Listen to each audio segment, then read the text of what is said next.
Gravação iniciada. Então, quaisquer eventualidades com o sistema aí de conexão, algum problema no notebook, computador, celular, tablet, sei lá onde você assiste a aula, vocês localizem lá, né, a nossa aula que está gravada no nosso ambiente lá do YouTube, tá? Lá no YouTube que a gente está baixando esses vídeos. E o material, né, a gente está com, né, a postagem no Google Drive e logo aqui no Teams, assim que todos vocês puderem ter acesso.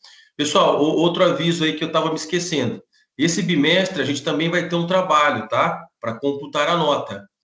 E aí eu vou encaminhar para a Juliana. Deixa eu ver se a Juliana está presente, não chegou ainda. Cadê a Juliana? Tá aí, Juliana? Bom dia, Juliana, estou vendo você aqui.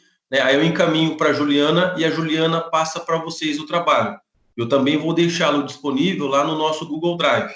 Mas, de qualquer sorte, já façam esse trabalho quanto antes e encaminhem por e-mail igual vocês encaminharam o trabalho anterior, tá? Então, vocês vão ver que é um trabalho do segundo bimestre, tudo certinho. Faça o quanto antes, encaminhe, né, para não ter depois dificuldade lá para ficar acumulado. Porque nesse bimestre, quem vai estipular a data é o professor, tá? Não vai ser uma data em conjunto. Então, eu vou colocar no trabalho a nossa data, tempo razoável, para vocês fazerem. Beleza? Combinado? Mas eu passo todas as instruções para a Juliana e ela encaminha para vocês perfeitamente aí. Já para adiantar, pessoal, é a mesma ideia, tá? É uma resenha, né, com aquela finalidade como se fosse um artigo, já para vocês treinarem a forma de escrever. Inclusive, né, alguns trabalhos que me foram entregues do bimestre, né, passado, gostei muito, tá? Gostei bacana, até podemos aí, quem sabe, né, com os autores desses trabalhos, fazer publicações. Então, é por isso que eu quero que vocês realizem dessa forma. E vamos imaginar aí, professor, né, eu quero prestar um concurso público, o que isso é importante para a minha vida? Por exemplo, você que prestou um concurso público, esse trabalho que você teve virou um artigo e foi publicado, você leva, né, pontuação por conta disso. Se você fica empatado com o candidato, você vai ter a vaga. Né? A mesma ideia, eu quero dar aula, eu quero escrever alguma coisa. Então, por isso a importância, tá? É evidente que também pegamos alguns trabalhos, né, que não estavam legais, enfim, aquela história toda. Mas a ideia é que seja que vocês apresentem, né, uma resenha nesse sentido. Quando eu falo para vocês indicarem, né, doutrina, jurisprudência, colocar pelas normas da BNT, é para vocês montarem como se fosse um artigo. Porque, veja, de onde você está escrevendo não vem nada da sua cabeça, concorda? Ou você aprendeu porque o professor Marlon falou, ou você leu e pesquisou num livro. Então, eu quero que você cite a fonte. Então, se você tem uma ideia, depois que você concluir a ideia, você fala de onde tirou a fonte. Igual escrever aí um artigo que muito provavelmente aí quase todos vocês já devem ter escrito no passado. Até porque eu me lembro aí, naquelas nossas semanas, né, que tivemos no ano passado, os nossos congressos, vocês apresentando o trabalho. Então é justamente isso que nós queremos, tá? Não é para escrever nada extenso, nada do além, mas lá umas 3 laudas é suficiente, que se quiser escrever mais também, aí fica ao critério de vocês. Combinado? Mas aí eu passo certinho para a Juliana e ela encaminha para todos vocês com tempo hábil e de realização. Ok, pessoal? Vamos lá, então. Se vocês se lembram, estamos estudando a teoria das provas criminais. Recorda-se? Nós terminamos competência e estamos estudando a teoria das provas criminais.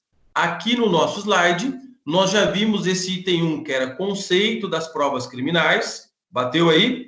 Já vimos o item 2, o objeto das provas criminais, fatos, incontroverso, axiomático, notório, presumido. Bateu aí? E paramos a última aula no item 3, os meios de prova.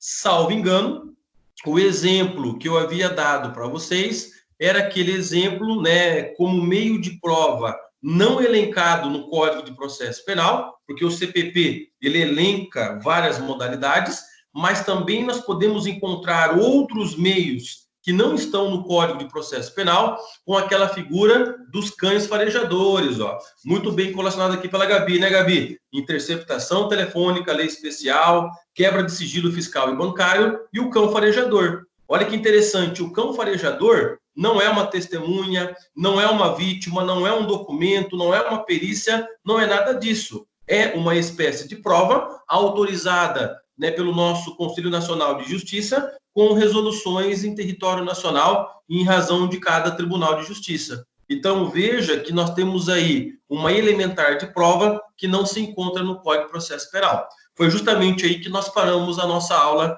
da semana passada.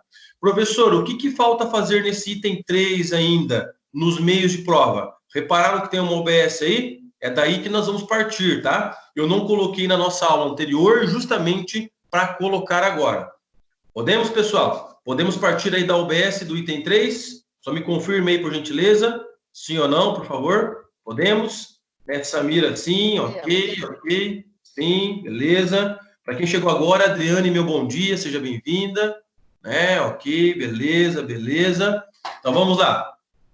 Veja que OBS bacana que você vai anotar, viu? Pouca gente tem essa informação, hein? Aproveite aí a aula, pessoal. Eu sei que estamos aqui num sistema, né, talvez que para alguns, né, seja diferente, mas a gente tem feito aqui um esforço para deixar, né, como eu sempre digo, mais próximo da presencial. Então, aproveite. Se você, acaso, tem alguma dificuldade, depois, com calma, em razão da aula gravada, você vai lá, dá o play, pausa, tente verificar de uma forma aí que você consiga realmente aprender, tá? E olha o OBS que bacana. Tecnicamente, deixa eu ver aqui quem mandou um solzinho para mim. A Adriane. Adriane, olhando aqui o seu solzinho, eu vou olhar aqui a minha janela, tá? E a chuva fina cai aqui em Maringá. Aí Paranavaí tá chovendo, Adriane? Chuvinha fina também ou não? Pois é, né? Pelo menos aqui tá chovendo muito, que Maringá tá uma chuva mais fina, mas beleza. Bom, a OBS é a seguinte: tecnicamente existe diferença entre só no mundo digital, verdade. Tecnicamente existe diferença entre interceptação telefônica,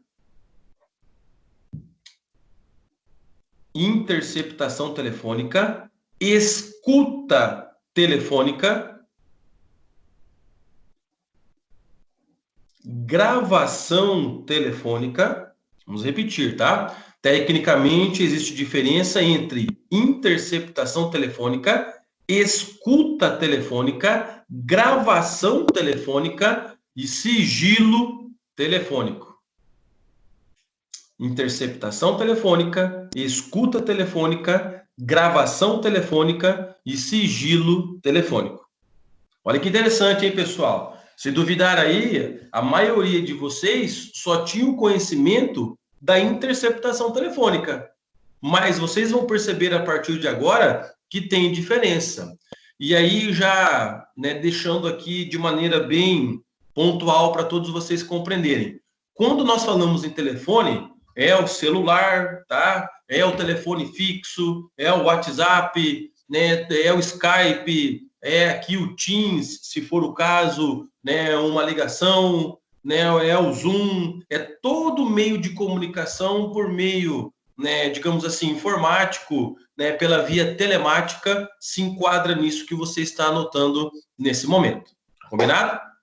Então vamos lá. Vamos dar a diferença entre cada uma, né, dessas, né, hipóteses que vocês anotaram. Vamos primeiramente para a interceptação telefônica. Então anote aí. A interceptação telefônica ocorre quando um terceiro. A interceptação telefônica ocorre quando um terceiro capta a conversa,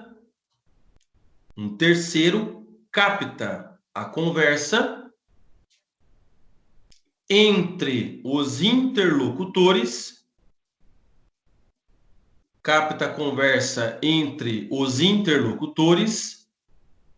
sem o conhecimento destes.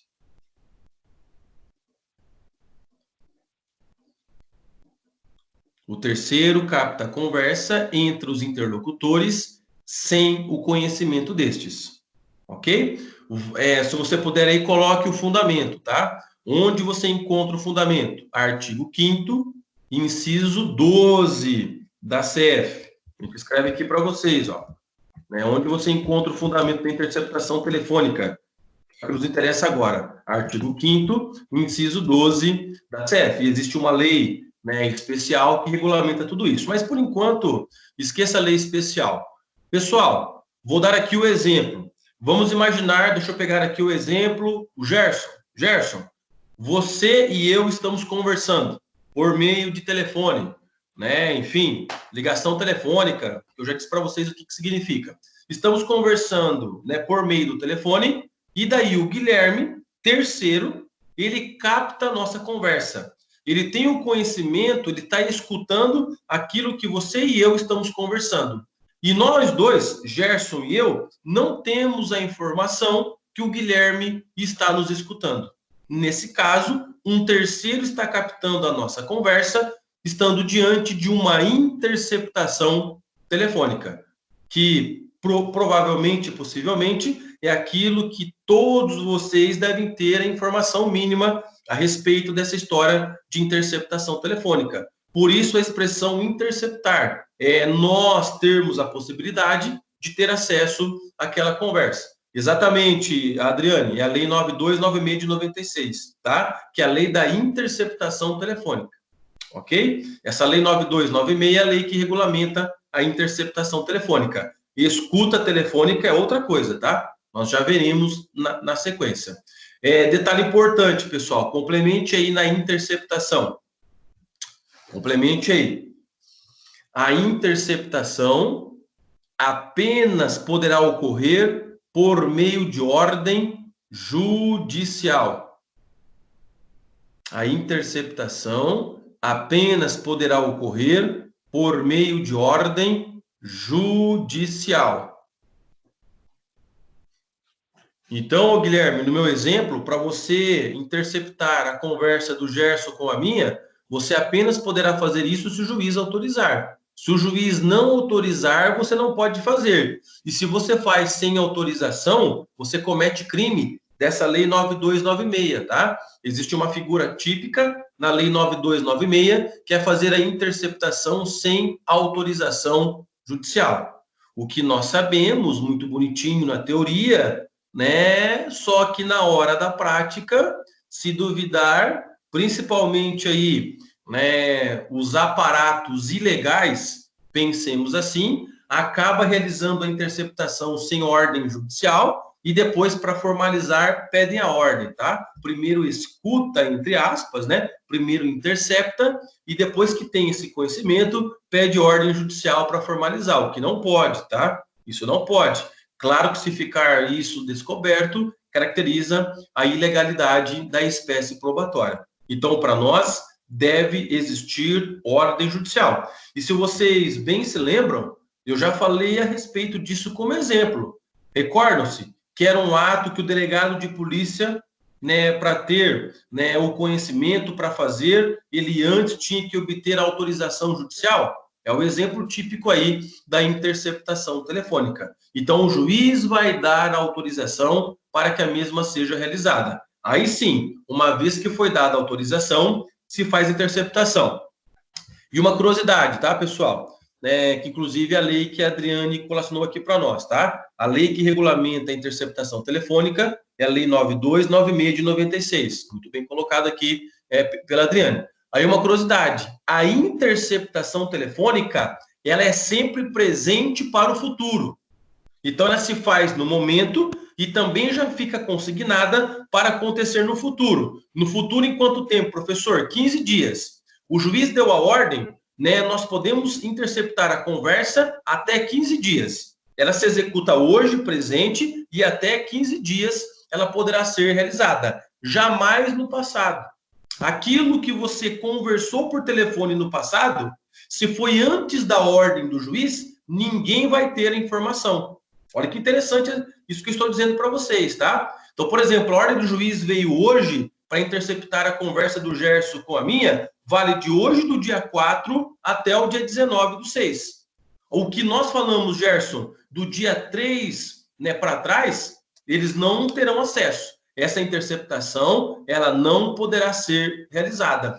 Que foi a discussão lá, se vocês se recordam, do caso envolvendo a Dilma, né, e o Lula. Recordam-se disso lá do Tchau, Querida, que ficou famoso, né, depois como meme, etc e tal? Naquele caso da interceptação da Dilma, juntamente com o Lula, que ela queria nomear o Lula para ser ministro, a interceptação ela foi feita, né, depois dos 15 dias. Já havia se esgotado o prazo que o juiz havia determinado. É por isso que ela foi considerada ilegal. Então, ela só pode valer 15 dias, claro, podendo ser prorrogável por mais 15 dias, tá? Ok, Guilherme? O juiz ele pode renovar uma única vez por mais 15 dias, mas ele deve renovar, não é automático. Então, por exemplo, está para terminar os 15 dias, o delegado entende que aquilo que foi conversado ainda não provou, ele pede para o juiz fazer a prorrogação de maneira justificável. Aí tudo bem. Mas fora disso, né, se não houver prorrogação ou se extrapolar esse prazo, teremos a ilicitude. Isso é importante, tá? Eu vou insistir. A interceptação telefônica, ela é presente e futuro, jamais pretérito. Jamais. Aquilo, antes da decisão do juiz em autorizar a interceptação, não poderá ser utilizado como meio de prova. Se for utilizado, é prova ilícita, que a gente vai discutir daqui a pouco com vocês. Ok? Entendida a interceptação? Ficou claro? Vamos para a segunda diferença. Escuta telefônica. Vamos lá. Vamos para a escuta telefônica. Complemente no seu material. Conceito. A escuta telefônica também é a captação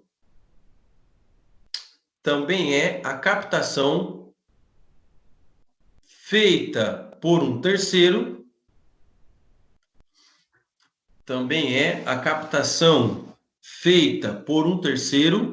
da conversa entre os interlocutores,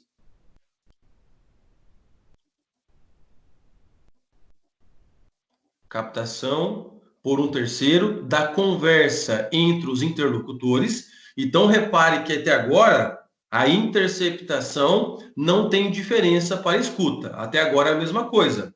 A diferença vai ser nesse momento, tá? Vírgula. Captação essa com o conhecimento de um dos interlocutores. Captação essa com o conhecimento de um dos interlocutores. Repararam a diferença? Lá na interceptação, o terceiro capta a conversa, mas os interlocutores não sabem disso. Agora, na escuta telefônica, também existe a captação da conversa por parte do terceiro.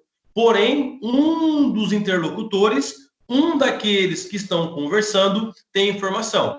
Vou voltar aqui no exemplo do Gerson. Gerson, você e eu estamos conversando por meio do telefone e o Guilherme está captando a nossa conversa. Porém, eu tenho conhecimento, inclusive eu pedi para o Guilherme assim proceder. Exemplo típico, o Gerson liga aqui na minha casa, aí eu falo assim para o Guilherme, eu convidei ele para estar presente aqui na minha residência, né? Eu falo, Guilherme, vai lá na extensão e faz uma gravação daquela conversa, utilizando lá o gravador do celular, ou um gravador aí, né, sei lá, né, digital, sei lá, tecnologia que possa ser utilizada. Eu tenho conhecimento de que o Guilherme está fazendo esta captação. Se isto ocorre, estamos diante da escuta telefônica, que daí você complemente, tá? Complemente. A escuta telefônica não precisa de ordem judicial. A escuta telefônica não precisa de ordem judicial.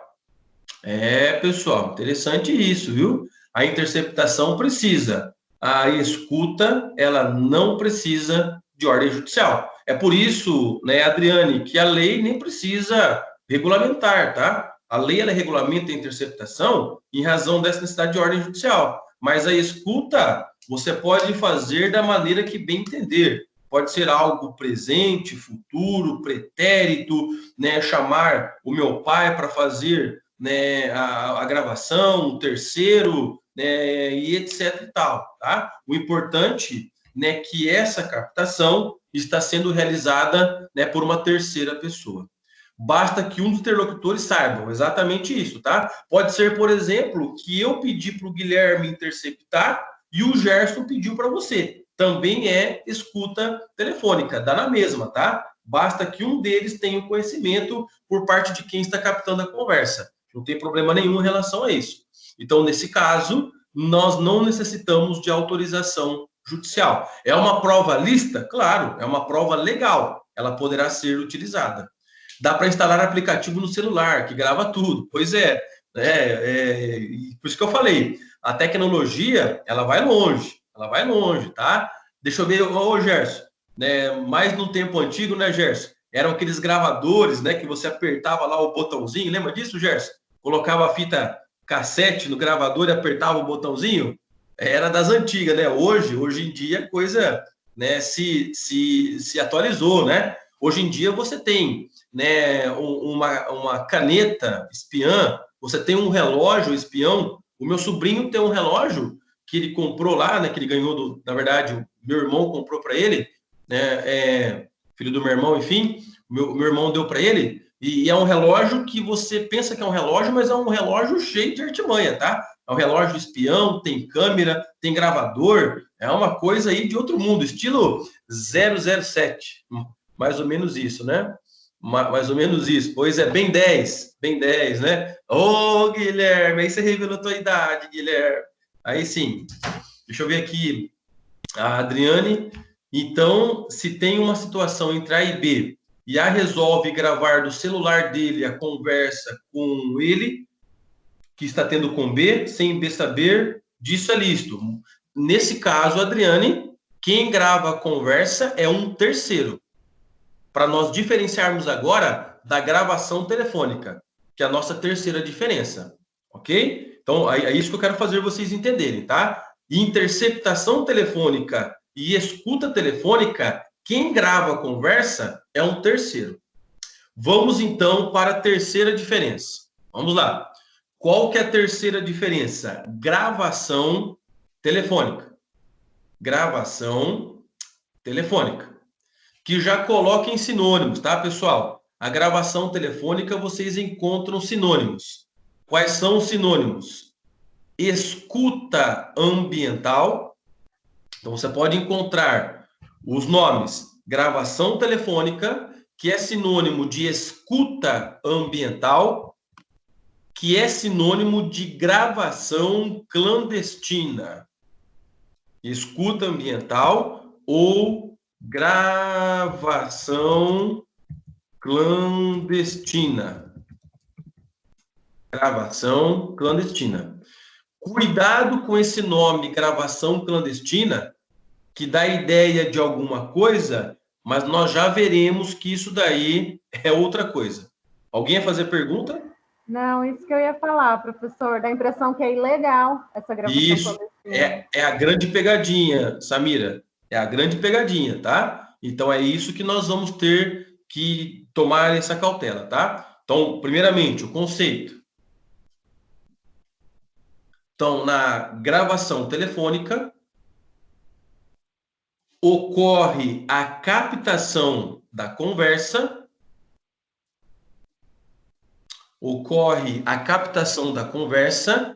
por parte de um dos interlocutores, sem o conhecimento do outro. Ocorre a captação da conversa por parte de um dos interlocutores, sem o conhecimento do outro. Pessoal, repararam que agora não tem o terceiro?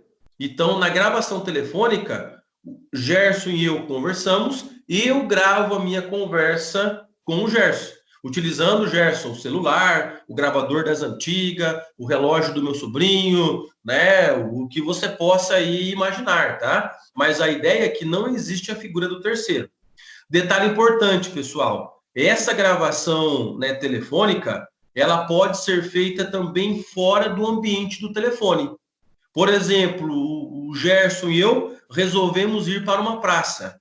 E lá na praça pública, eu escondo debaixo da mesinha da galera que joga baralho, né? Não sei se em Paranavaí tem isso, aquela galera que fica jogando baralho na praça pública, né? Aí, Gerson, você senta lá na cadeira, né, embaixo da mesinha, e eu escondi um gravador. Então, eu também posso utilizar isso fora, né, do ambiente aí de telefone. Ou na própria residência, eu coloquei embaixo, né, de uma cadeira, né, ou no veículo que eu te dei uma carona, eu escondi a gravação lá dentro, né, do porta-luva do veículo, né, o mecanismo para isso, e etc e tal, tá? Então, nesse caso, não me importa de que maneira foi feita a gravação. Como é que é, Adriane? Isso, Adriane, isso que você diz é a hipótese que você falou acima, tá? Então, a gravação telefônica é aquela hipótese onde o próprio interlocutor, ele grava a conversa. E deixa eu ver aqui, Praça do Saco Murcho. Isso existe em Paranavaí? Saco Murcho? Nós estamos bem de praça, viu? Tem aqui em Paranavaí com esse nome. Galera, vocês querem o professor Marlene? Praça do Saco Murcho, aqui em Maringá, a Praça do Peladão. Alguém conhece aqui em Maringá a Praça do Peladão? Né? Em homenagem ao pioneiro, né? Aqui de Maringá, reunião dos velhinhos, aí vai, né? Meu Deus. Ô, Otávio, bom dia, Otávio. Tá presente aí, Otávio? Falou aí, você apareceu, né, Otávio? Falou em Saco Murcho aí, você apareceu, né, Otávio? Praça do Peladão. Aqui em Maringá nós temos a Praça do Peladão. Exatamente isso, viu, Adriane? Em homenagem aos pioneiros aqui de Maringá, que fundaram a cidade, que em muitas ocasiões trabalhavam com roupas mínimas. E se duvidar até, a roupa era, né, apenas ali a roupa íntima quando não ficava pelado. Por isso, há essa denominação de Praça do Peladão. Mais ou menos isso para você entender a nossa história aqui de Maringá. Diferente, né? Pois é. Mas tem a estátua dele, viu, o Adriane? Aqui em Maringá, na Praça do Peladão, tem a estátua dele com as mãos para cima, o cidadão lá pelado, tá? É aquela praça, para quem conhece aqui em Maringá, do hospital, antigo Hospital Santa Rita, atual Hospital Bom Samaritano, se não me falha a memória, o nome agora moderno desse hospital. Foi nesse hospital aí, né, Renata, que nós nos encontramos. Foi, Renata? No final do ano passado, né? Foi nesse hospital aí, aquela praça, aquela rotatória, né, que você tem do Hospital Bom Samaritano, ok? São os candangos de Maringá. É isso aí, ó. Tá vendo? Tá procurando aí. Isso aí, galera. Isso aí, viu? Cada cidade tem a sua história. Pessoal, e essa, complemente, tá? Essa gravação telefônica, essa gravação clandestina, muito embora tenha o nome, né, Samira, de algo que dá a ideia de ilegalidade, complemente. É uma prova legal, lícita, e não precisa de ordem judicial.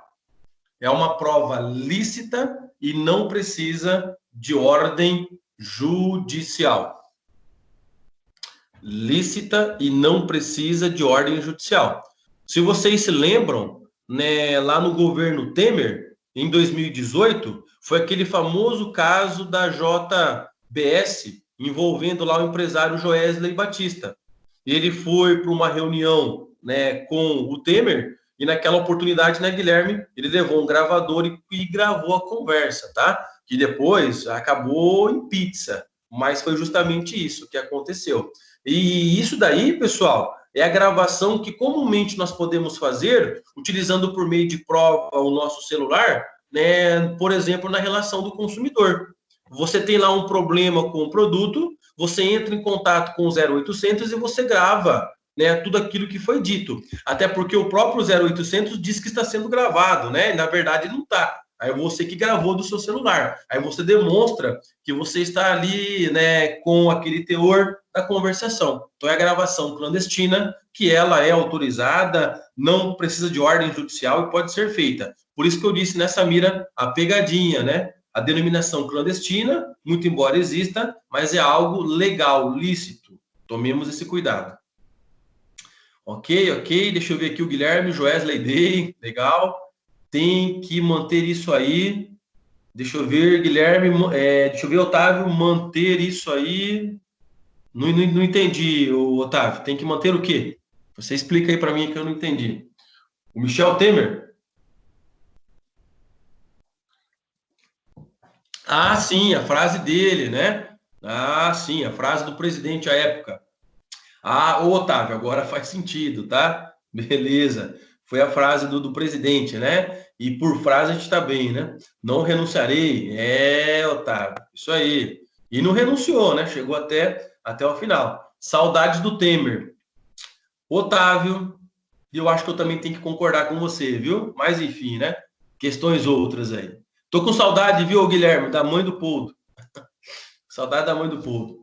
Deixa eu ver aqui, Adriane, um membro de um determinado grupo de WhatsApp ou Telegram gravar uma conversa alheia. Encaixa em qual situação? Se ele faz parte do grupo, é a gravação clandestina. Se ele não fizer parte do grupo, aí é interceptação telefônica, que é a nossa primeira diferenciação. Muito boa sua pergunta, viu, Adriano? Desculpe, tá? O Adriano. Então, o Adriano, se ele faz parte do grupo, ele pode gravar. É a nossa terceira diferenciação. Se ele não fizer parte e ele ter esse acesso, aí vai ser interceptação telefônica. Ok, Adriano? Resolvido aí? Ficou claro? Ok, beleza. Ok. Pois é. Coisa caminhou nesse sentido aí. Pessoal. Sinto muito, mas a tendência aí, do jeito que se encontra, ser ainda mais complicado. Mas vamos lá. Vamos seguir. Né, Guilherme? A galera não sabe, né, Guilherme? Quem que é a mãe do Poldo, né? Mas depois o Guilherme fala aí. Depois o Guilherme se manifesta. Precisa se manifestar agora, viu, Guilherme? Para não dar confusão aí. Mas vamos lá. Só para quem não sabe o que eu estou dizendo, pessoal, à noite tem um aluno, né, chamado Gustavo Poldo, e ele tem uma mãe muito famosa, tá? Depois vocês pesquisem quem é a mãe dele. Muito bem, vamos para a quarta diferença. Vamos lá, quarta diferença. A Mariana sabe, a Mariana Daniela. Falando nisso, cadê a outra Mariana? Cadê a outra Mariana? Tá presente aí a outra Mariana? Você tá quietinha, a outra Mariana? Cadê? Ô, Mariana, aconteceu, Mariana? Tá quietinha aí? Que isso, não é a Mariana que eu conheço, pelo amor de Deus, né? Ah, cara, esse cara imitando é muito legal, né? Legal. Cansada, Mariana. Ei, Mariana. Você imagina o professor Marlon, viu? Viu? Se vocês acham essa sistemática aqui um pouco diferenciada, eu já disse para vocês que nós, professores, estamos trabalhando 3 vezes, tá? 3 vezes mais do que presencial, viu? Pode acreditar nisso que eu estou falando para vocês, viu? Pois é. Não, ô, Otávio, aí não exagera, Otávio. Como assim, Eduardo Cunha? Não exagera, né? Pô, que isso, meu? Por favor, né? Gabriel, não é moleza não, viu? Não é moleza não. Mas vamos lá. Pessoal, nossa quarta diferença, sigilo telefônico. Isso aqui também é interessantíssimo, hein? Sigilo telefônico. Se vocês puderem, coloque o conceito. Sigilo telefônico é a obtenção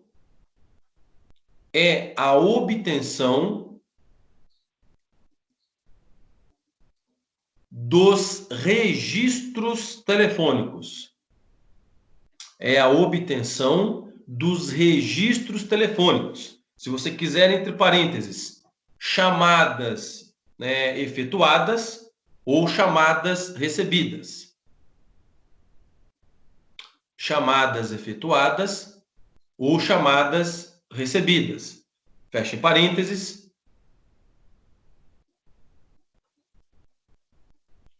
Realizada por um terceiro com autorização judicial. Realizadas por um terceiro com autorização judicial. Muito bem. Para vocês compreenderem, tá? Sigilo telefônico é o acesso aos números para os quais, né, você, por exemplo, ligou e recebeu ligação. Sabe lá no seu celular que fica registrado os contatos que você está interagindo? Para quem você ligou e para quem ligou para você? Isso é sigilo telefônico. É o acesso a esses registros. E repare o que você anotou. Esse acesso por parte de terceiros, então uma terceira pessoa quer tomar a informação disso, apenas poderá acontecer por meio de ordem judicial. Nós não temos uma lei propriamente que regulamenta isso, nesse caso que eu estou dizendo para vocês, mas já é construção doutrinária e jurisprudencial a respeito. Então, para que exista, né, esse acesso, é apenas por meio de ordem judicial. Professor, mas que terceiro, basicamente, vai querer ter essa informação? Sabe quem, pessoal? A polícia ou o MP. Né? A polícia judiciária, o delegado de polícia e o promotor de justiça vão querer ter essas informações. É justamente dessas informações que, num primeiro momento, eles querem, que depois realiza a interceptação telefônica. Repararam? O Gerson, né, está recebendo, né, chamadas, bem como efetuando chamadas para um número desconhecido. Viu, Gerson? Apenas um exemplo, tá? Aí a polícia tem, né, essa informação. Aí, chegando à informação, chega à conclusão de que quem o Gerson está ligando, ou essa pessoa está ligando para ele, é uma pessoa que faz parte aí do PCC. Nesse caso, posteriormente, Gerson, quando tiver essa informação, vão, né, querer a sua interceptação telefônica. Então, uma coisa vai levar a outra, mas tecnicamente, para que isso aconteça, por meio de ordem judicial. Deve ocorrer muito em caso de tráfico, verdade, tá? Não sei se vocês se lembram, se duvidar aí, muitos de vocês eram criancinhas nesta oportunidade, mas em 2003, o cantor Belo, né, o cantor Belo, sei que é cantor hoje, né, nem sei mais se esse cara faz show, enfim, mas o cantor Belo, em 2003, ele era muito famoso, ele fazia muito sucesso, e ele se envolveu em crime de tráfico de drogas. E chegaram à conclusão, por meio de que nas ligações que o Belo fazia e ele recebia, ele estava envolvido com um dos traficantes, né, do Rio de Janeiro. E depois interceptaram o Belo e chegaram à conclusão de que ele fazia parte do crime de tráfico. Então, o seu exemplo aqui, Adriane, ele é bem pertinente, tá? Então, isso ocorreu lá naquela oportunidade. Os tecidos finos do Belo, né? Os tênis, viu, Carlinhos? Os tênis, em muitas ocasiões, né, pessoal, utilizam gírias para não ser descoberto, né? Em razão do crime de tráfico. Então, o Belo, em muitas ocasiões, Carlinhos, utilizava a expressão 200 pares de tênis, que era 200 quilos de cocaína, e etc e tal, tá? Os tecidos, né, roupas, enfim, eram as gírias utilizadas para não ser descoberto pelo crime de tráfico. Mas não deu outra, tá? Ele foi descoberto, cumpriu pena. Se você fizer aí uma pesquisa da vida do Belo, ele cumpriu pena pelo crime de tráfico de drogas, e agora, de uns anos para cá, ele fica lá, né, se mostrando com aquela mulher dele lá que nem vem aqui o comentário. Mas ele foi condenado anteriormente pela prática da infração penal. Pessoal, sobre o sigilo telefônico, anote uma OBS aí. É uma OBS dentro da OBS. Lá no sigilo telefônico, anote uma OBS do sigilo telefônico. A OBS é a seguinte: nos termos do artigo 17, nos termos do artigo, vou escrever aqui para vocês, ó. Os termos do artigo 17 da Lei número 12.850/2013,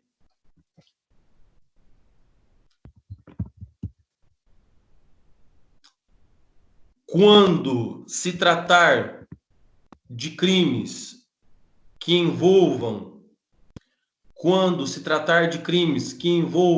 organizações criminosas, a quebra do sigilo telefônico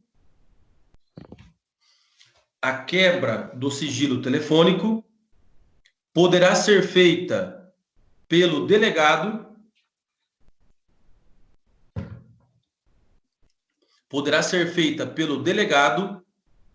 ou pelo Ministério Público,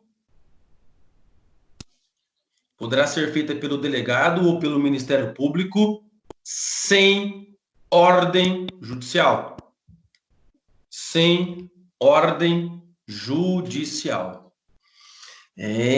Galera, o cowboy vai te pegar, hein, galera? Estão vendo isso, pessoal? Eu acabei de me esgoelar para dizer para vocês que, como regra geral, o sigilo telefônico é apenas por ordem judicial. Ficou claro isso?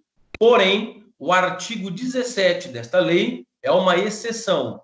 E quando tivermos crimes que envolvem organizações criminosas, se você reparar o artigo 17 da Lei 12.850, né, tanto o delegado de polícia como o promotor poderão ter acesso a esses registros independentemente de autorização judicial. Pessoal. Pessoal, só uma curiosidade, tá? Isso, deixa eu ver aqui quem está... isso, a Adriane colacionou para nós, né? Então, nos termos do artigo 17 da lei, né, quando se tratar de crimes que envolvam organizações criminosas, a quebra do sigilo telefônico poderá ser feita pelo delegado ou pelo MP, né, sem ordem judicial. Ok, Gabi, né, Gabi, se você puder, Gabi ou Adriane, enfim, tá? Uma ajuda a outra, colacione para nós o artigo 17 aí, se não for pedir demais. Deixa eu ver aqui o Guilherme, ele pede direto para a companhia telefônica, exatamente isso, Guilherme. O delegado ou promotor envia um ofício para a companhia telefônica, para a operadora de telefonia, e a operadora de telefonia é obrigada, né, a dar ali a informação desses registros, tá? Pelo prazo dos últimos 5 anos, hein? Pessoal, tome cuidado, viu? Mas desde que envolva organização criminosa. Repararam? Não é qualquer tipo de crime. É desde que envolva organização criminosa, que lá na aula de Penal 2 vocês vão aprender isso. Pessoal, detalhe importante, tá? Esse artigo 17, que eu acabei de mencionar para vocês, tem uma ADI em relação a ele, uma ação direta de inconstitucionalidade, para ser julgada pelo Supremo, que até agora o Supremo Tribunal Federal ele não julgou, tá? Então é por isso que, né, quem sabe mais à frente, esse artigo 17 tem uma outra interpretação. Porém, nesse momento, ele está sendo aplicado. Numa prova simulada, se perguntar, você responda igual, né, a OBS última aí que eu pedi para você anotar, de que pode ter acesso sem ordem judicial. Ó. Nem é o professor Marlon quem fala isso, é o artigo 17. As concessionárias de telefonia fixa ou móvel, né, as operadoras de telefonia, Guilherme, manterão pelo prazo de 5 anos à disposição das autoridades mencionadas no artigo 15, que é o delegado e o promotor, registro de identificação dos números dos terminais de origem e de destino das ligações telefônicas internacionais, interurbanas e locais. Então, reparem vocês que isso daí é uma regra, né, que na prática ela é bem interessante. É justamente daí, tá, que em muitas ocasiões, para deixar a investigação policial mais rápida, o delegado encaminha o ofício, vê a informação, vê que aquele registro tem alguma coisa de errada, aí posteriormente quebra, né, a interceptação por meio de ordem judicial. Para ter acesso aqui sem ordem judicial, mas depois para fazer a interceptação, teremos a ordem judicial. Né? Isso, Adriano, organizações criminosas, exatamente isso, tá? Beleza? Entendido, pessoal? Alguma dúvida? Pode cair na prova isso? No segundo bimestre? Já imaginaram uma questãozinha, problema sobre isso, aquele caso, né? Que o professor Marlon dá para dar solução. Ah, pessoal, tô com saudade de fazer prova assim, viu? Veja a hora de fazer uma provinha dessa. Deixa para o segundo semestre, né? A hora que voltar a aula presencial. Tira a nota agora, viu? Cadê o André? Cadê o Andrezão? Deixa eu ver se o Andrezão tá presente aqui. Deixa eu ver se o Andrezão tá presente aqui. Ô, Andrezão, hein? O Andrezão nunca vi ele presente aqui na aula online. Vou ficar discutindo nota, né? Ei, Andrezão. Deus nos proteja. Glória a Deus. Aleluia. O sangue de Jesus tem poder. Abençoado. Segundo semestre 2021. Vamos ver, né? Do jeito que tá o andar da carruagem, né, Adriano? Só ano que vem. Vamos ver. Vamos analisar. Pessoal, de boa? Podemos seguir com o próximo slide. Vamos, então, para, né, o nosso novo tópico. Deixa eu ver aqui, professor, o artigo 17 não se aplica ao IPM. Não, porque é só crime, né, que envolva organizações criminosas. Só o delegado, Polícia Judiciária e ao Ministério Público, tá? Que bom que não aplica ao IPM, né, o bombeiro? Não, você estava fuzilado, né, bombeiro? Bombeiro, tô ligado, viu? Isso aqui é uma pergunta consulta, viu? Tô ligado, viu? Mas não se aplica, tá? Tô de boa, fica tranquilo. Tá de férias aí também, né, bombeiro? Bomberman. Podemos seguir, galera? De boa? Vamos para o próximo slide. Provas ilícitas. Eu estou pensando em pedir o nosso trabalho sobre isso. Eu vou pedir o nosso trabalho sobre isso, tá? Já deixa aí consignado. Depois eu encaminho para a Juliana o nosso trabalho, a nossa resenha jurídica desse bimestre vai ser prova ilícita. É um assunto legal pra caramba, hein? Dá para fazer bons artigos, pessoal. Bem interessante esse assunto aí. E aí, pessoal, nas provas ilícitas, vocês podem pegar livros antigos.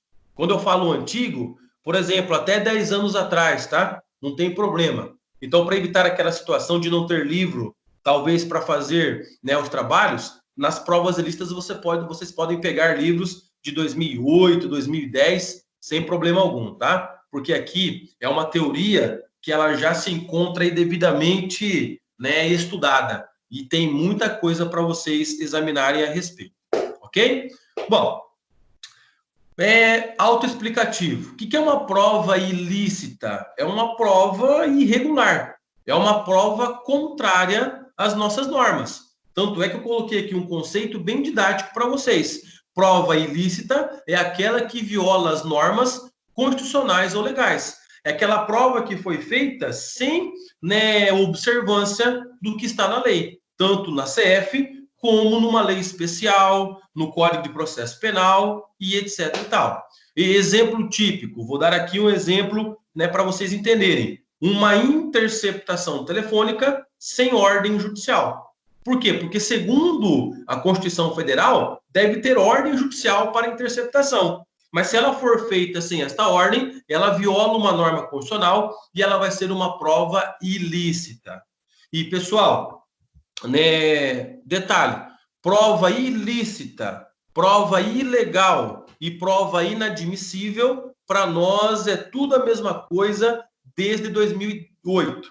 Desde 2008 é tudo prova, né, ilegal para nós, tá? Então não tem nenhum problema você colocar ilícita, ilegal e inadmissível. Por que inadmissível? Porque ela não pode figurar no processo. Tanto é verdade, por favor, Gabi, colacione para nós o artigo 157 do Código de Processo Penal. 157 do CPP. Carlos, por gentileza. Artigo 157 do CPP. Muito bem, Gabi. Isso aí, Gabi. Então, acompanhe, ó. Se você tem aqui, né, o artigo 157 aparecendo aí para você no bate-papo aqui, ou, né, lá no seu código, acompanhe. São inadmissíveis, tá? Devendo ser desentranhadas do processo as provas ilícitas, assim entendidas as obtidas em violação às normas constitucionais ou legais. Então, o próprio artigo 157 coloca para nós esse conceito. A mesma ideia, pessoal, né? A Constituição Federal, CF, artigo 5º, inciso 66. É a mesma ideia, tá? Artigo 5º, inciso... Que 66, professor Marlos? 56. Estou olhando aqui uma coisa e falando outra, tá? Artigo 5º, inciso 56. É o LVI, tá? É o LVI, 56. É a mesma ideia. São provas que devem ser consideradas inadmissíveis. Elas não podem ser admissíveis no processo. O processo penal não pode ter essa prova.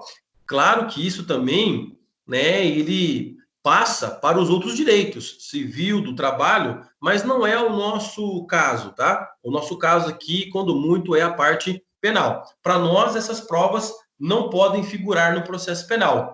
Tanto que não podem figurar no processo penal, que elas deverão ser desentranhadas. O que é uma prova desentranhada? É aquela prova que foi juntada no processo, mas chegou à conclusão de que ela é ilícita, ela é inadmissível e ela deverá ser retirada do processo. Por isso, desentranhar, tirar das entranhas, tirar de onde se encontra do processo penal. Então, ela deverá ser retirada. Ela não pode figurar nos autos do processo. É isso que diz, né, 157. A mesma coisa aqui, ó, a Gabi colacionou. O inciso 56. São inadmissíveis no processo as provas obtidas por meios ilícitos. Então, pessoal, não tem conversa, tá? Para nós, qualquer prova que ferir, né, normas constitucionais ou legais, né, se forem levadas aos autos, levadas ao processo, deverão ser retiradas uma vez que se consideram ilícitas. Bacana? De acordo? Bom, Agora a gente vai especificando aqui a matéria, tá? É aqui uma ideia geral para vocês compreenderem. Se não bastasse isso, nós temos esse problema aí, ó, da primeira flechinha que eu estou colocando para vocês no slide. Que primeira flechinha é essa, professor? Teoria dos frutos da árvore envenenada. Sempre quando eu dou essa aula, galera, eu lembro de uma resposta que eu tive numa prova há anos atrás, tá?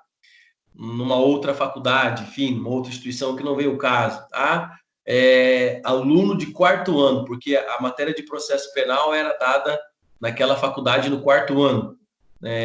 Vocês aqui começam no terceiro ano. E aí me deram como resposta, né? Teoria dos frutos da maçã podre. Ah, legal, velho. Da maçã podre, né? Talvez confundiu com árvore envenenada. Aí eu fiquei analisando, eu falei, não é tão desarrazoado, né? Mas tecnicamente é teoria dos frutos da árvore envenenada. Vamos explicar isso para vocês. Por favor, Gabi, se você puder, colecione para nós o parágrafo 1º do artigo 157 do CPP. Artigo 157, parágrafo 1º. Se você puder, por gentileza. Muito bem, obrigado. Pessoal, essa teoria, ela se encontra definida lá no parágrafo 1º do 157, que diz o que para nós? São também inadmissíveis as provas derivadas das ilícitas. Até essa primeira vírgula é importante para nós, tá? Então, repetindo, conforme o parágrafo 1º, são também inadmissíveis as provas derivadas das ilícitas. Anota o seguinte, vamos lá. Right, now, go. Cadê a perna? Já venceu a licença maternidade da perna, viu, perna? Cadê a perna? Cadê a perna? Tá cuidando da neném, possivelmente, né? Ei, perna. Beleza, beleza. Gostei aí, ô, Guilherme, gostei aí, né, do meme, a bruxa, com a maçã podre, maçã envenenada nesse caso, né? Nesse caso, eu acho que o aluno quis dizer que era laranja podre, né? Porque a maçã ela não é podre, né, nas fábulas, né? A maçã é envenenada. E a laranja que é podre, né? Nos contos. Mas sei lá, né? Não sei. Mas, enfim, anota o seguinte. Conforme a teoria dos frutos da árvore envenenada,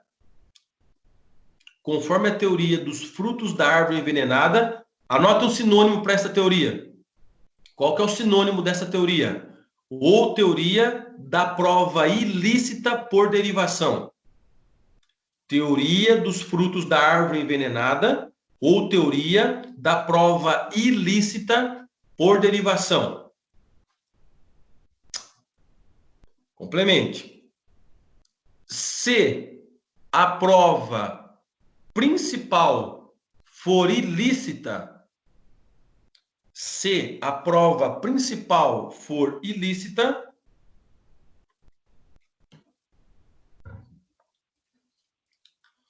todas as outras que com ela mantêm relação,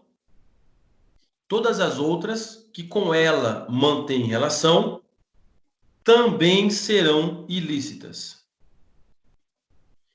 Todas as outras que com ela mantêm relação também serão ilícitas. Ok? Então, esse é o nosso conceito da teoria dos frutos da árvore envenenada. Por isso, né, o sentido figurado. Frutos da árvore envenenada. Se a árvore, o tronco, os galhos, né, desde sua raiz, já tem algum veneno, consequentemente, também passa para os frutos. Aquilo que vem como acessório da árvore também vai ser envenenado. A mesma ideia é a prova ilícita por derivação. Se eu tenho uma prova principal e as demais têm relação com ela, também serão envenenadas, também serão ilegais, também será uma prova ilícita. Por isso, o sentido aí figurado, tá, pessoal?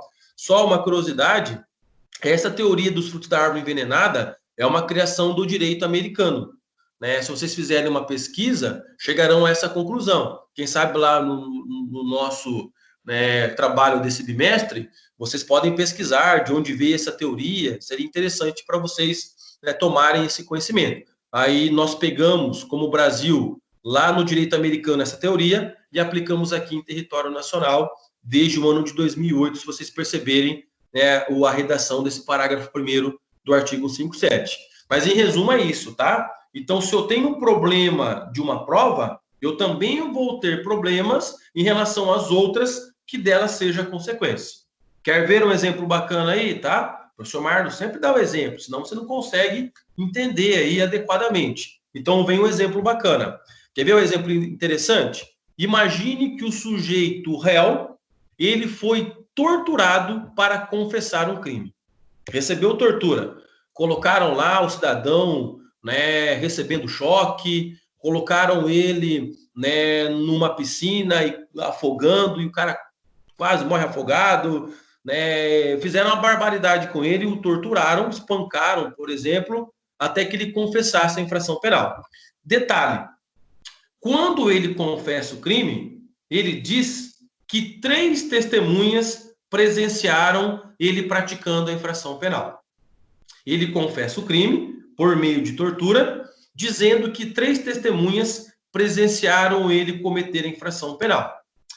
Detalhe interessante, a polícia vai atrás dessas testemunhas, localiza, e as 3 testemunhas realmente confirmam que presenciaram o crime e viram lá o sujeito cometer a infração penal.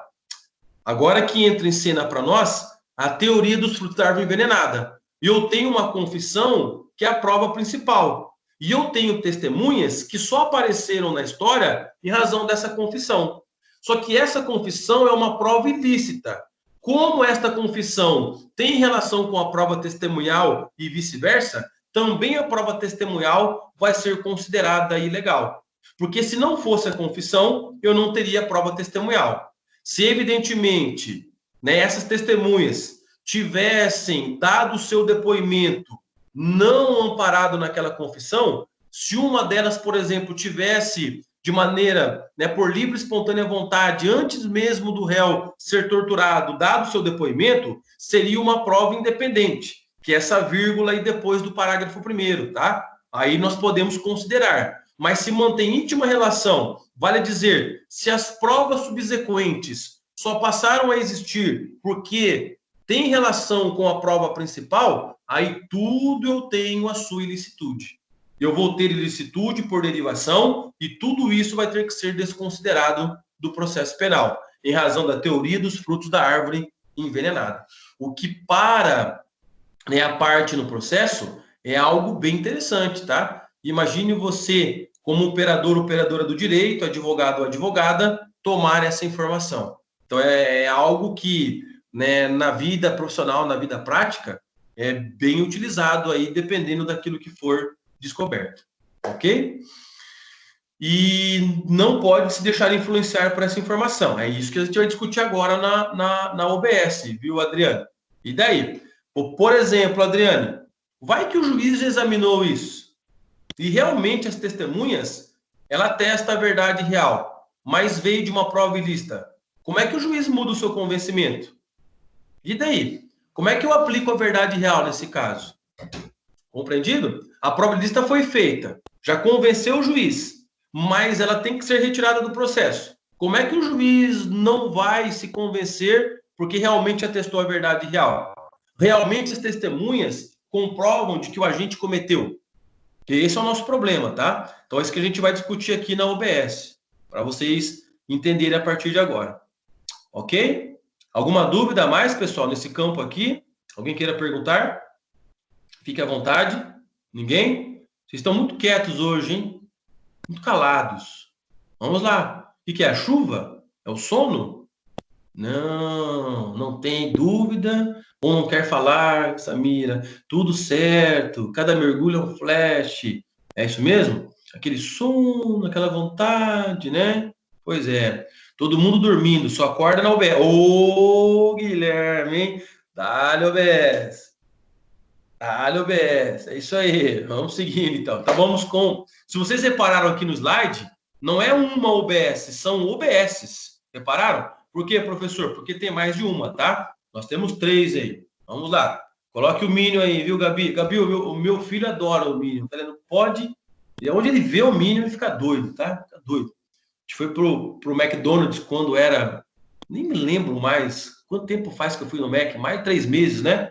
Quando fomos pro McDonald's há 3 meses atrás, quando era permitido, né? E aí tive que comprar para ele lá o McLanche Feliz e ganhou o Minion. Imagina a alegria, né?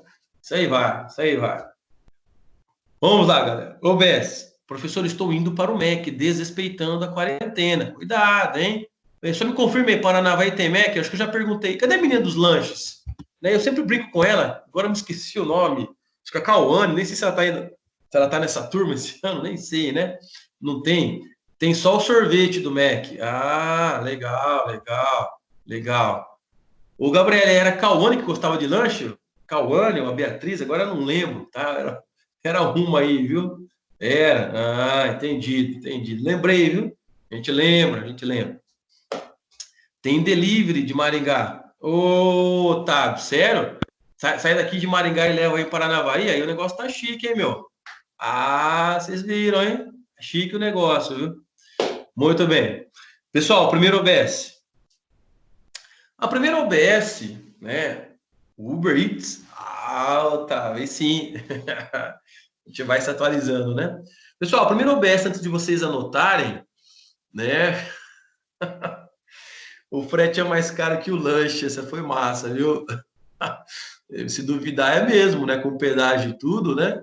Mas se a galera gosta de Mac nessa mira, não tem o que fazer, né? Paga o preço. Paga o preço, não tem conversa. E assim vai. Mas enfim. Pessoal, a primeira OBS, antes de vocês anotarem, é uma pergunta.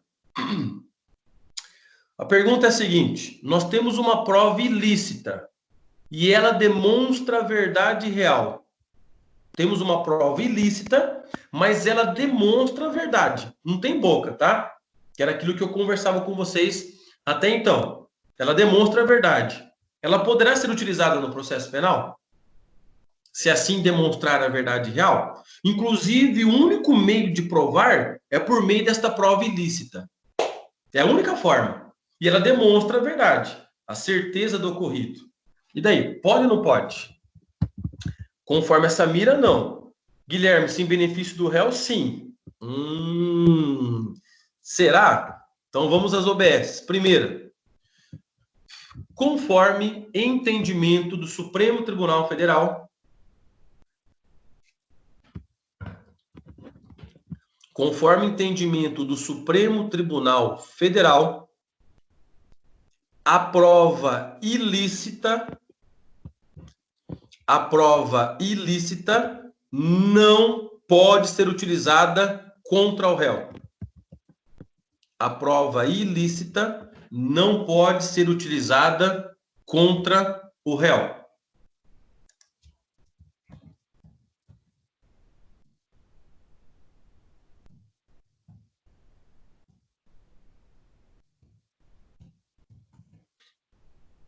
Muito bem. Onde vocês encontram isso, pessoal? Vocês encontram nessa jurisprudência aí que eu anotei para vocês, ó, no bate-papo.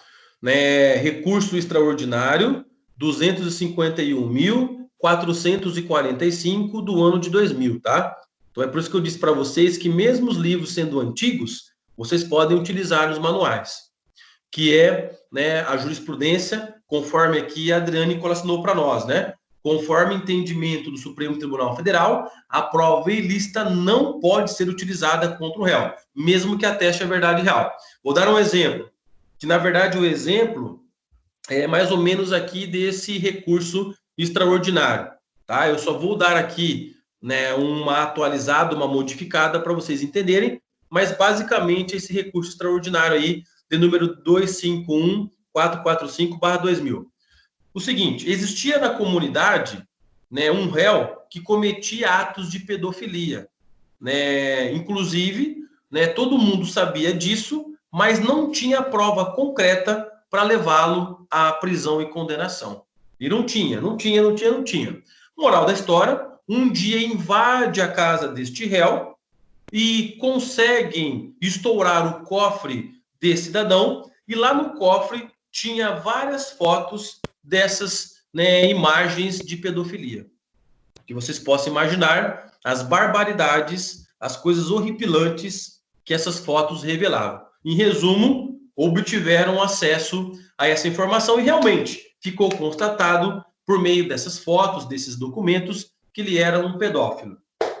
Muito bem. Moral da história, foi parar na delegacia, instaurou um inquérito policial, né, com base nisso, processo penal. Este réu foi condenado em primeira instância, manteve-se a condenação na segunda instância no Tribunal de Justiça, manteve-se a condenação no STJ e a parada parou no Supremo Tribunal Federal, e o Supremo Tribunal Federal deu a decisão deste recurso extraordinário. O que o Supremo disse? Essa prova é ilícita e, por ser ilícita, ela não pode figurar no processo penal.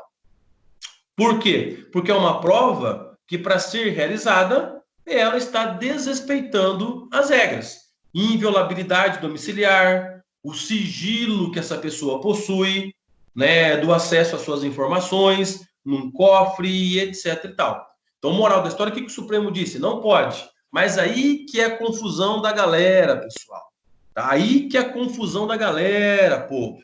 O Supremo disse assim, não pode a prova. O Supremo não disse que era para absolver o réu. Entenderam? O Supremo disse assim, essa prova é ilícita, tem que ser desentranhada do processo. Ponto final. Baixe os autos para a primeira instância e tente provar, né, com outra prova legal. Só que daí que veio a problemática, não tinha outra prova legal. Não tinha testemunha, não tinha vítima, não tinha ninguém. Nesse caso, o réu ele foi absolvido por insuficiência de prova. Não porque o Supremo deu a decisão, mas porque faltava prova. Na verdade, Samira, pode parecer uma decisão injusta, porque existe ali a verdade real, mas é uma decisão técnica que nós temos que respeitar. Sabe por quê, Samira? Se o Supremo, tá? Ok, mas muito bem, mas deixa eu aqui especificar para vocês a ideia, né, do Supremo Tribunal Federal. Se o Supremo, ele autoriza, né, essa prova ilícita, o que acontece na vida real? Seria ali um precedente, seria a abertura da caixa de Pandora para qualquer prova ilícita ser praticada. O cidadão de bem, que realmente precisa dessa regra, ele não seria mais beneficiado. A polícia podia invadir a tua casa, né? Os terceiros podiam se envolver na sua intimidade, na sua vida privada, etc. e tal. Foi justamente por conta disso que teve essa decisão. Tudo bem, eu também entendo, exato, é revoltante. Se eu sou o pai aí, né, dessas crianças que, em tese, foram vítimas de pedofilia, meu Deus, né, é questão para né, nós aqui ficarmos, né, bem, né, chateados com isso. Mas o Supremo Tribunal Federal deu essa decisão para evitar, né, que essas provas ilícitas fossem praticadas e garantirmos esses nossos direitos fundamentais. Pelo menos foi isso que, né, é a justificativa. Quem quer se manifestar à vontade? Quem ia conversar, por favor? Alguém abriu o áudio aí? Por isso que eu prefiro o civil. Entre o direito e a justiça, fique com justiça, né? Era só ter pedido autorização judicial. Isso, era exatamente isso. Essa era a ideia, né? Foi o que não aconteceu nesse caso, né? É o famoso direito que não traz a justiça e a justiça que não garante o direito. Pessoal, é aquilo que vocês vão, né, aprender, né? Uma coisa é termos decisões justas, outra coisa é termos decisões injustas. Nesse caso, para garantir um direito maior, entendeu-se por bem dessa forma, tá? Mas é algo que tem o seu sentido, tem o seu modo de ser. Mas eu confesso, o professor Marlon confessa, se eu sou a vítima do crime, não vou concordar com isso jamais, tá? Se não resolver o problema daquela forma, né, tem que tentar resolver no mundo real, né, de outra maneira, matando esse sem vergonha. Tô brincando, mas eu como vítima jamais eu vou concordar, né? Então a gente tem que saber dividir isso, tá? Vocês como operadores do direito têm que ter essa informação. Deixa eu ver aqui o Adriano, mas pode formar a opinião e influenciar sobre a decisão soberana do juiz? Adriano, essa sua pergunta aqui é a nossa terceira OBS daqui a pouco, tá? Então, eu guardo, né, a resposta para a terceira OBS. Muito boa a sua indagação. Beleza? Beleza? Né, vai atrás do relator no STF. Verdade, né, Otávio? Esse relator já está aposentado, viu, Otávio? Já era, não está mais no Supremo, né? Mas é isso aí. Ô, pessoal, não crucifique o professor Marlon, tá? Vocês crucifiquem o Supremo. Crucifique lá a galera que decidiu isso. Ah, detalhe, isso aí tem 20 anos, né? Pode ser que novos casos o Supremo pense diferente? Pode ser, tá? Mas até o momento, a jurisprudência ela não admite prova ilícita contra o réu. Que se prove de outra maneira, se não conseguir, fazer o quê? Paciência, tá? É o limite, é a garantia que nós temos no processo penal. Isso que o Supremo é o guardião dos direitos constitucionais. Parece, viu? Parece. Tudo bem, né? É aquela velha história, né? Pois é, Otávio, tome cuidado, viu? Ô, Pet, se vocês estiverem assistindo essa gravação aqui mais tarde, ou agora ao vivo, é o Otávio, tá? Acadêmico do terceiro ano aqui da manhã da Unifatesc 2020, viu? É o Otávio, não é o professor Marlon. Fique claro. Tô zoando, tá? Fica de boa. Cadê o rapaz aí do Descaminho? Tá presente o rapaz do Descaminho? Cadê aí o rapaz do Descaminho? Não tá presente? E é interessante, né? O rapaz do Descaminho vai bem na prova, tira a nota integral. Interessante. Nem tá presente na aula. Mas vamos lá, pessoal. Segundo OBS.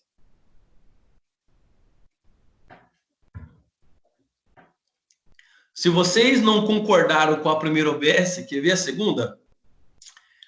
Conforme entendimento do STJ, agora quem diz é o STJ, tá?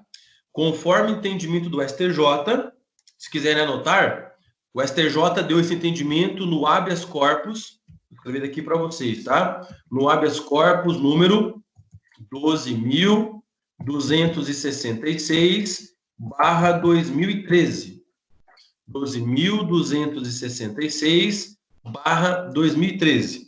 Então, conforme o entendimento do STJ, a prova ilícita pode ser utilizada a favor do réu. A prova ilícita pode ser utilizada a favor do réu. Pois é. Contra o réu não pode, mas a favor dele pode. Quem diz isso? O professor Marlon? Não, é o STJ. Pessoal, veja, qual que foi a ideia aqui do STJ? Como o réu, no processo penal, digamos assim, ele é a parte não tão suficiente, né? É uma parte aí vulnerável, porque ele briga contra o juiz, ele briga contra o promotor tem muito mais, digamos assim, estrutura, né, para atuar no processo do que o réu, né? O réu briga contra o delegado. Entendeu o STJ que se for para provar a inocência do réu, para caracterizar a verdade real da inocência daquele réu, a prova ilícita poderá ser utilizada ao favor do réu. Mais uma vez, tá? Conforme decisão aí do Superior Tribunal de Justiça. Inclusive, tem autores famosos que defendem isso também. Uma delas é a professora Ada Pellegrini Grinover, uma processualista renomada no Brasil que defende isso. Enfim, a gente aqui não vai polemizar. Por isso que eu pedi para vocês fazerem o trabalho do segundo bimestre sobre isso. Porque vocês vão ver esses entendimentos. E talvez para alguns pode concordar, para outros não. Fique à vontade, tá? Mas saiba que nós temos essa orientação jurisprudencial. Deixa eu dar um exemplo, né, para vocês compreenderem. Ô Gerson, mais uma vez o exemplo é você, tá? Então acompanhe o exemplo. O professor Marlon está respondendo a um processo penal pela prática de um crime, né, de roubo. Mas o professor Marlon é inocente nesse processo. Quem cometeu o crime de roubo foi o Gerson. Viu, Gerson? Você cometeu infração penal. Só que você, Gerson, não está sendo processado. Quem está sendo sou eu. O que eu faço? Eu sei que o Gerson, ele gravou, né, a conduta quando cometeu o roubo. Inclusive, né, Gerson, por meio de vídeo selfie, né? Fazendo vídeo selfie. O Gerson praticando o roubo por meio do vídeo selfie. O que eu faço, então? eu espero o Gerson dormir na sua residência, na calada da noite, na madrugada, sem ordem, sem autorização judicial alguma, eu invado a residência do Gerson, subtraio o celular dele, consigo ter acesso ao vídeo e demonstro no meu processo penal, comprovando que eu sou inocente e que quem cometeu o roubo foi o Gerson. Nesse caso, né, nesse modus operandi, né, Gerson, eu vou poder utilizar esta prova ilícita, porque foi, né, ela foi realizada, desenvolvida, ela foi produzida fora dos parâmetros legais, sem autorização judicial, né, desrespeitando as regras, e eu poderei utilizar desta prova a meu favor. Nesse caso, né, o Poder Judiciário me concede esse benefício, porque é uma jurisprudência do STJ, mesmo que o juiz de primeira instância não concorde, o da segunda não concorde, mas se eu for parar no STJ, eu vou ter, né, a possibilidade dessa prova, tá? E detalhe interessante, quer ver que detalhe interessante, né, Adriano? O direito olho por olho, dente por dente era justo, né? Bem que poderia voltar. Pois é. Mas detalhe interessante, quer ver? Para ser mais interessante ainda, Adriano, os demais? Olha que interessante. Eu, no meu exemplo envolvendo o Gerson, eu poderia utilizar a prova a meu favor. Mas contra o Gerson, essa prova não poderá ser usada. OBS 2 e OBS 1. Repararam, meu povo? Esse é o direito, tá? Este é o direito. Pois é, contra o Gerson não poderá ser. O Ministério Público que prova de outra forma, tá? Se não conseguir, o Gerson poderá sofrer o processo. Ô, professor, nessas OBS não tem uma súmula, não é uma exceção, é um entendimento, né? Isso, é uma jurisprudência. Se for para essa instância, daí pode ser que eles entendam dessa maneira, mas pode ser que não também. Exato, exatamente isso, tá? Então, por exemplo, aí, o juiz da comarca de Paranavaí, ele não é obrigado a acatar essa jurisprudência, seja a primeira OBS ou a segunda, tá? Ele pode julgar diferentemente. Até mesmo, Samira, uma súmula, o juiz não é obrigado a acatar. Se fosse uma súmula vinculante, aí sim, tá? Mas são jurisprudências. Todavia, é isso que eu pedi para vocês depois pesquisarem. Se vocês fizerem uma análise, são entendimentos das instâncias superiores. Então, aquela velha história, tá? O réu que tem maiores condições de pagar bons advogados, ele vai parar no STJ, STF e vai conseguir reverter a causa se o juiz de Paranavaí não acatou essas jurisprudências, entendeu? Mas, em resumo, muito bem colocado por você. O juiz, o tribunal, primeira e segunda instância, não são obrigados a acatar essas decisões. Podem decidir em contrário. Ok?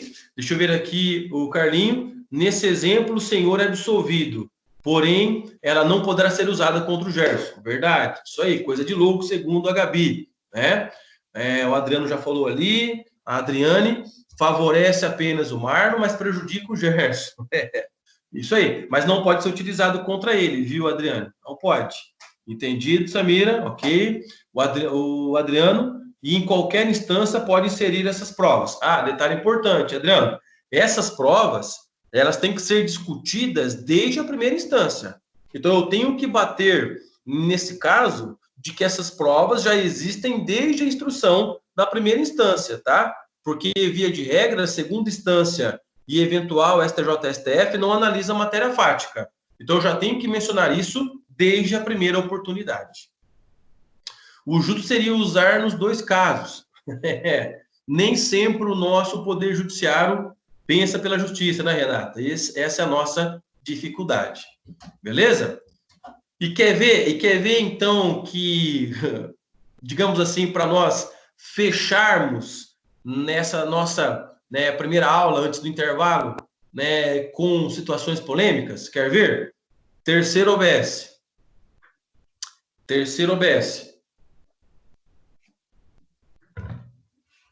Nos termos do parágrafo 5º,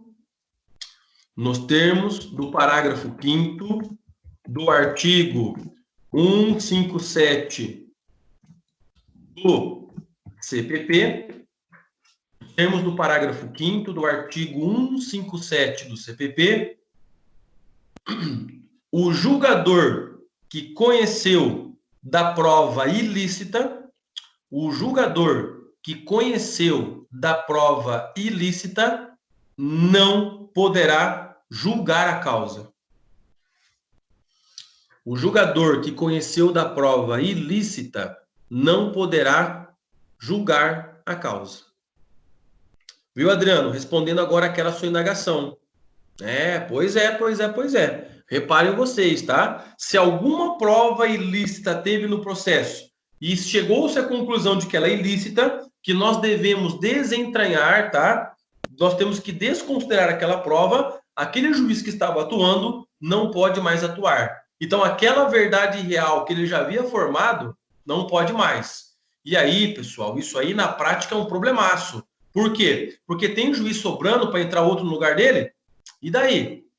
Imagine aí Alto Paraná, né, comarcas menores, aqui na região, né, mais próxima de Maringá, Mandaguaçu, né, Marialva. Imagine isso aqui, nessas comarcas menores. E daí, como é que vai acontecer?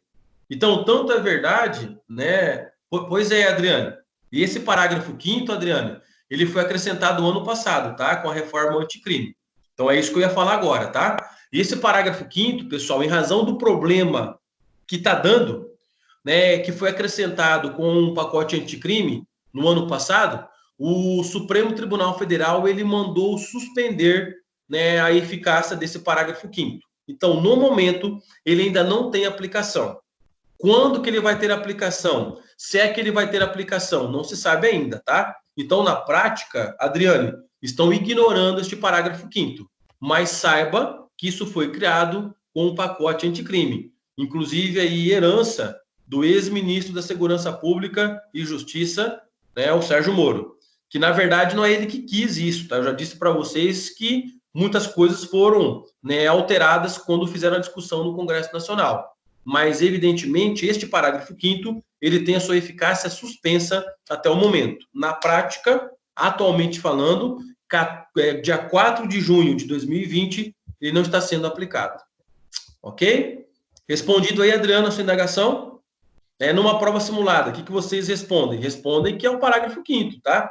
Mas se fosse, né, na vida real, você disse que ele está com a eficácia suspensa. Mas lembre-se que essa regra ela foi aprovada. Ok, Adriano? Respondido aí, Adriano? Resolvido? Adriane, o Vadimeco tem que ser 2020, o atualizado, ok, beleza. Sim, de boa. Pessoal, tranquilo então? Podemos aqui fazer o nosso intervalo e voltarmos depois? De acordo? Yes? Sossegado? Ok? Sim? Beleza?